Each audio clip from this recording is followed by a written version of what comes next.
മത്സരിക്കാത്ത പൗലോസിൻ്റെ കരണം പുകച്ച് അലീന. അങ്ങനെ പ്രിയ പ്രേക്ഷകരെ, പ്രിയ കൂട്ടുകാരെ, മഴതോരും മുമ്പേൽ നമുക്ക് കാണാനായിട്ട് കഴിയുന്നതെന്ന് പറഞ്ഞാൽ വല്യപ്പച്ചനും നമ്മുടെ സ്റ്റാലിയും നടക്കാനായിട്ട് അതിരാവിലെ തന്നെ ഒരുങ്ങുകയാണ്. എല്ലാവർക്കും അറിയാവുന്ന പോലെ തന്നെ പ്രശ്നം ഏതാണ്ട് ഒരു ഒത്തുതീർപ്പിലെത്തിയിരിക്കുകയാണ് എന്ന് കാണാൻ കഴിയും. സ്റ്റാൻലി വലിയ വിട്ടുവീഴ്ചയ്ക്ക് തന്നെ ഒരുങ്ങുന്നുണ്ട് എന്ന് കാണാൻ സാധിക്കുന്നുണ്ട്. തുടർന്നാണ് രാവിലെ നമ്മുടെ വല്യപ്പച്ചൻ പറയുന്നുണ്ട്, അതെ, ആ ചിന്നമ്മയുണ്ടല്ലോ, നിന്നെ വരച്ച വരയിൽ നിർത്തും എന്ന് പറയുമ്പോൾ സ്റ്റാൻലി പറയാണ്, ഞാനേ ഒരു തവണ ഒന്ന് വിട്ടുകൊടുത്തതാ, എപ്പോഴും അവൾ തന്നെ ഞാൻ തന്നെ ജയിച്ചാൽ അത് ശരിയാവില്ലല്ലോ എന്ന് പറയുന്നു. അവൾക്കും ജയിക്കണ്ടേ എന്ന് പറയുമ്പോൾ, എൻ്റെ ലാലിച്ച, നീ ഇതാരോടാ പറയുന്നത്? നിൻ്റെ അപ്പനാ ഞാൻ, എന്നെ നീ പാഠം പഠിപ്പിക്കാൻ നോക്കാണോ എന്ന് പറയുന്നു.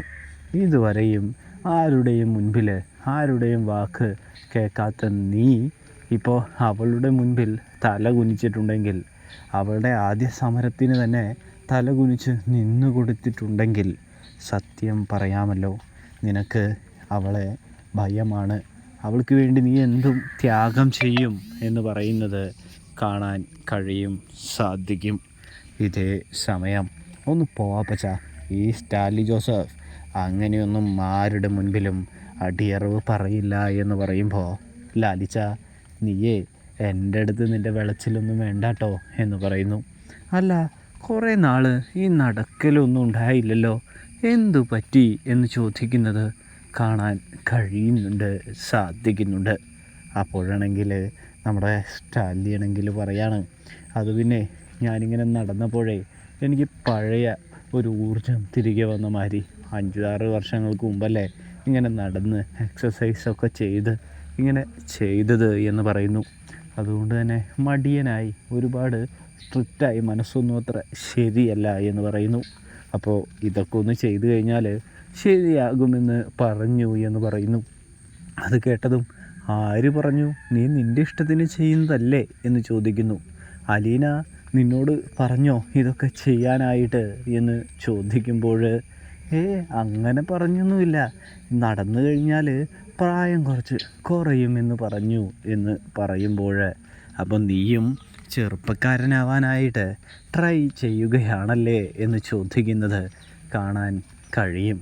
എൻ്റെ പൊന്ന് ലാലിച്ച, അവൾ പറയുന്നതെല്ലാം നീ അതേമാതിരി തന്നെ അനുസരിക്കുകയാണല്ലോ എന്ന് ചോദിച്ച് വല്യപ്പച്ചൻ കളിയാക്കുന്നു. ആ നീയാണോ എന്നെ കളിയാക്കിക്കൊണ്ടിരുന്നത് എന്ന് ചോദിക്കുമ്പോൾ സ്റ്റാൻലിക്ക് ഉത്തരം കിട്ടുന്നില്ല. എന്തായാലും നീ നല്ല മാറ്റത്തിലാണ്, പക്ഷെ നിൻ്റെ കൂടെയുള്ളവന്മാർ അത്ര ശരിയൊന്നുമല്ല. അവന്മാർ പുതിയ മേഡത്തിനെ കൊണ്ട്, പുതിയ കേണലിനെ കൊണ്ട് കുറച്ച് വിയർക്കും എന്ന് പറയുന്നത് കാണാൻ കഴിയും. നിന്നെ വെച്ച് എങ്ങനെ യുദ്ധം ചെയ്യണമെന്നും എങ്ങനെ ആ യുദ്ധത്തിൽ വിജയിക്കണമെന്നും അവൾക്ക് നല്ല പോലെ അറിയാമെന്ന് പറയുന്നത് കാണാൻ സാധിക്കുന്നുണ്ട്.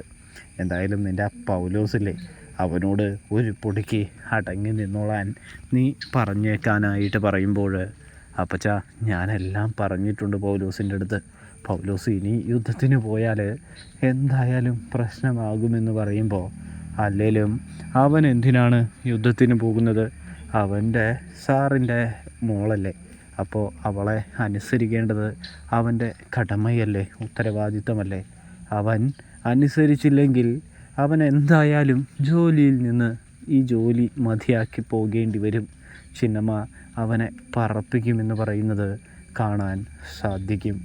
ഇതേ സമയം നമ്മുടെ സ്റ്റാൻലി പറയുന്നുണ്ട്, അതെനിക്ക് നല്ല രീതിയിൽ തന്നെ അറിയാം അപ്പച്ച, അതുകൊണ്ട് തന്നെയാണ് ഞാൻ അവനെ ഇന്നലെ പറഞ്ഞത്. അതായത് നീ എന്ത് ചെയ്യണം, നീ ഒന്ന് അലീനയെ അനുസരിക്കണമെന്ന്. അവനിനി അനുസരിച്ചില്ലെങ്കിൽ അതിൽ തന്നെ പറഞ്ഞിട്ട് യാതൊരു കാര്യവുമില്ല എന്ന് പറയുന്നത് കാണാൻ കഴിയുന്നുണ്ട്. അലീന പറയുന്നത് അനുസരിക്കാനും ചെയ്യാനുമൊക്കെ പറഞ്ഞിട്ടുണ്ട്. കൂടാതെ അവളുടെ കുറ്റവും പറഞ്ഞ് തൻ്റെ അടുത്തേക്ക് വരേണ്ട എന്ന് പറഞ്ഞിട്ടുമുണ്ട് എന്ന് പറയുന്നു. അപ്പോൾ നമ്മുടെ വല്യപ്പച്ചനാണെങ്കിൽ സ്റ്റാലിൻ്റെ അടുത്ത് പറയാണ്, എങ്കിൽ പിന്നെ കുഴപ്പമില്ല, അവൻ അധികം ഇവിടെ ജോലി ചെയ്യുമെന്ന് തോന്നുന്നില്ല എന്ന് പറയുന്നു. അതായത് ചിന്നമ്മ അവനെ പ്രത്യേകം നോട്ട് ചെയ്തിട്ടുണ്ട്. അവനിൽ ഒരു കൊണിച്ച സ്വഭാവമുണ്ട് എന്ന് ആര് പറയുന്നു? നമ്മുടെ വല്യപ്പച്ചൻ പറയുന്നുണ്ട്. വേറെ ആർക്കുമില്ലാത്ത കൊണിച്ച സ്വഭാവമാണ് അവനുള്ളത് എന്ന് പറയുന്നു. അങ്ങനെ നമുക്ക് കാണാൻ സാധിക്കുന്നത് പൗലോസ് ആണെങ്കിൽ വിട്ടുവീഴ്ചയ്ക്ക് തയ്യാറാകുന്നില്ല എന്ന് കാണാൻ സാധിക്കും. എന്തുകൊണ്ടാണ് പൗലോസ് വിട്ടുവീഴ്ചയ്ക്ക് തയ്യാറാവാത്തത് എന്ന് അലീന ചിന്തിക്കുന്നത് കാണാൻ കഴിയുന്നുണ്ട്. ഇതേ സമയമാണെങ്കിൽ എനിക്ക് അനുസരിക്കാനൊന്നും പറ്റില്ല, ഞാൻ എൻ്റെ ഇഷ്ടത്തിന് കാര്യങ്ങൾ ചെയ്യുകയുള്ളൂ എന്ന് പറയുമ്പോൾ എന്തായാലും പൗലോസേട്ടൻ എന്നെ അനുസരിക്കാൻ തയ്യാറാകുന്നില്ലെങ്കിൽ പൗലോസേട്ടന് ഇന്നൊരു വാക്കേ ഞാൻ പറയുകയുള്ളൂ, ഗെറ്റ് ഔട്ട് എന്ന് തന്നെയായിരിക്കുമെന്ന് പറയുന്നത് കാണാൻ സാധിക്കുന്നുണ്ട്. പൗലോസേട്ടനെ ഞാൻ ജോലിയിൽ നിന്നും പുറത്താക്കുമെന്ന് പറയുന്നത് കാണാൻ സാധിക്കും. ഇതേ സമയമാണെങ്കിൽ നമ്മുടെ പൗലോസ് ആണെങ്കിൽ എന്ത് പറയുന്നുണ്ട്? എൻ്റെ കുഞ്ഞെ, എന്നെ പേടിപ്പിക്കണ്ട, ഞാൻ പോകണമെന്ന് വെച്ചാൽ പോകും എന്ന് പറയുമ്പോൾ, ചേട്ടൻ പോയാലും ഇവിടെ ഒരു ചുക്കും സംഭവിക്കാനായിട്ട് പോകുന്നില്ല. എൻ്റെ പണിയെ അടുക്കള പണിയായിരുന്നു ഇതിനു മുമ്പ്. ഞാൻ 100-200 പേർക്കൊക്കെ സുലഭമായിട്ട് ഭക്ഷണമൊക്കെ ഉണ്ടാക്കിക്കൊണ്ടിരിക്കുകയായിരുന്നു. എൻ്റെ ഭക്ഷണത്തിന് നല്ല സ്വാദുമുണ്ട്, അല്ലാതെ ചേട്ടൻ്റെ മാതിരിയല്ല എന്ന് പറയുന്നു. ചേട്ടൻ ഈ 5-6 പേർക്ക് വെച്ച് വിളമ്പുന്നതൊന്നും അത്ര വലിയ കാര്യമൊന്നുമല്ല എന്ന് പറയുന്നു. എന്നിരുന്നാലും ചേട്ടൻ എൻ്റെ മുൻപിൽ മുട്ടുകുത്താം എന്നുണ്ടെങ്കിൽ മാത്രം ജോലി ചെയ്താൽ മതി, അല്ലെങ്കിൽ ഇനി ഞങ്ങളുടെ അടുക്കളയിൽ ജോലി ചെയ്യേണ്ടതില്ല എന്ന് പറയുന്നൊരു കാഴ്ച കാണാൻ സാധിക്കുന്നുണ്ട്. ധിക്കാരം കാണിക്കുകയാണ് പൗലോസ് എന്നും കാണാൻ സാധിക്കും. പൗലോസ് പറയുന്നുണ്ട്, എനിക്ക് സാധ്യമല്ല, ഞാനത് ചെയ്യില്ല എന്ന് പറയുമ്പോൾ, അത് പിന്നെ അതെ, ചേട്ടൻ അനുസരിച്ചില്ലെങ്കിൽ ചേട്ടൻ്റെ വീടൊന്നുമല്ലല്ലോ ഇത് എൻ്റെ പപ്പയുടെ എൻ്റെ വീടാണ്. അതുകൊണ്ട് തന്നെ ചേട്ടൻ എന്നേക്കുമായിട്ട് ഇവിടുന്ന് പോയിക്കോളൂ കേട്ടോ എന്ന് അലീന തമാശയിലൂടെ പറയുന്നുണ്ട്.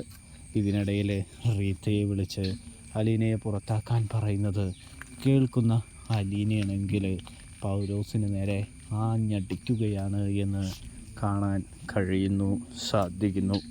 ഇതേസമയം സ്റ്റാലിൻ പോലും ഒരു വാക്ക് പോലും അലീനയോട് പറയുന്നില്ല. കാര്യം പറഞ്ഞു കഴിയുമ്പോൾ സ്റ്റാലിനും പൗലോസിനെ പുറത്താക്കാനായിട്ട് ശ്രമിക്കുകയാണ് എന്നും കാണാം.